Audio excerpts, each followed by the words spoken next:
Olá, me chamo Natália Paco Campos, sou aluna do quarto ano de Agronomia e fui orientada pela professora doutora Maria de Fátima Guimarães e pela professora doutora Adriana Pereira da Silva para a realização desta iniciação científica com apoio financeiro do CNPq.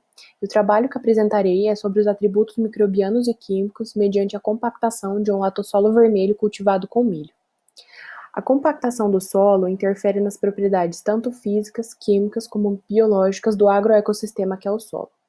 Esse aumento da densidade tem sérias consequências sobre o crescimento e desenvolvimento das plantas, visto que mudanças na estrutura do solo interferem diretamente no habitat da microbiota, que é responsável pela decomposição do material orgânico e pela realização dos ciclos biogeoquímicos, que têm efeito direto na fertilidade e nutrição das plantas.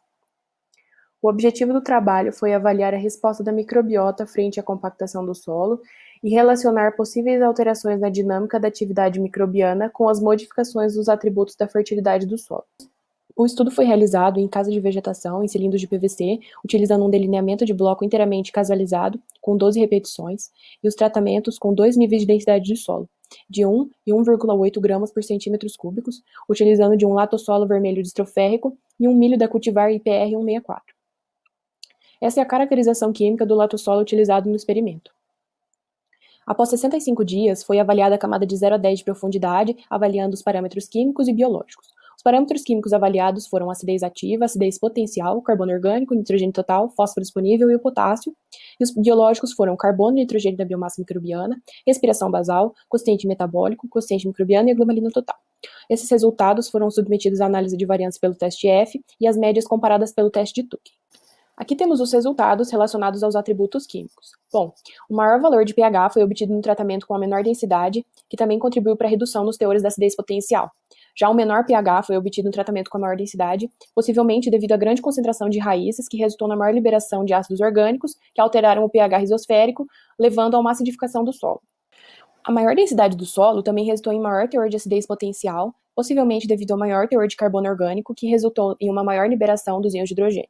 A compactação provavelmente impactou negativamente os fluxos de gases no solo e a composição da comunidade microbiana, uma vez que os micro-organismos anaeróbicos facultativos ou obrigatórios são menos eficientes na utilização dos compostos orgânicos do solo, resultando em maior teor de carbono orgânico nesse tratamento. O maior teor de nitrogênio total foi encontrado no tratamento com maior densidade do solo, que pode ser explicado também pelo maior teor de carbono orgânico, já que o nitrogênio ele se encontra essencialmente na forma orgânica no solo. O maior valor de fósforo foi encontrado no tratamento com menor densidade do solo, porém os teores foram considerados altos para os dois tratamentos. O maior valor de potássio foi obtido em tratamento com maior densidade, sendo seu teor considerado médio, o que indica que a compactação favoreceu o teor do elemento no solo.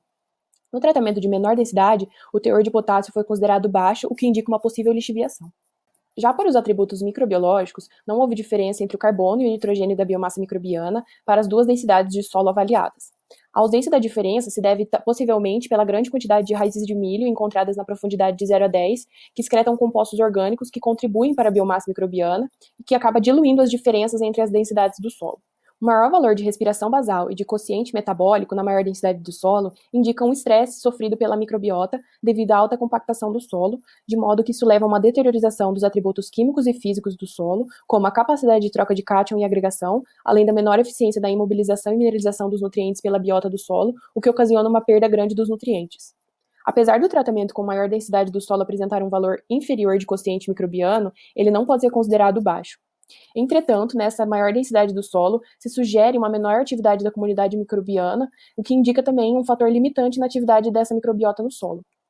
Visto que a glomalina é uma glicoproteína produzida por fungos micorrízicos arbusculares, os quais se associam simbioticamente às raízes, os maiores valores de glomalina total foram encontrados no solo com maior densidade, possivelmente devido à maior quantidade de raízes que proporcionaram maiores concentrações de inóculos fúngicos que permitiram essa associação simbiótica.